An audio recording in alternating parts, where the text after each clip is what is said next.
హర హర ఈశ్వర శంభో శివ శంకర ఓం నమః శివాయ నీలకంధర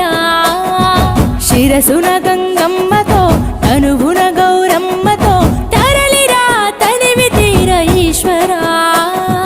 పొలిమేరలో వీరభద్రుడా వెండి కొండ మీద వెల్పు నీవురా ఇలాక పాలకాల భైరవ ఆ పాల నుండి కవరా నీ అగలే కాచీమైన కుట్టని మూడు కల్ల రేడువురా రుద్రం భజే రుద్ర తేజం భజే విభూతి భూషణాహర రౌద్రం భజే రౌద్ర రూపం భజే నటరాజ చంద్రశేఖర గంగనెత్తుకొని నేల గొంతు నింపు జంగమయ్య నీవురా ఆది అంతమంటూ లేని స్వామి ఆదిశక్తి తమం ఆదరించరా హర హర ఈశ్వర శంభో శివ శంకర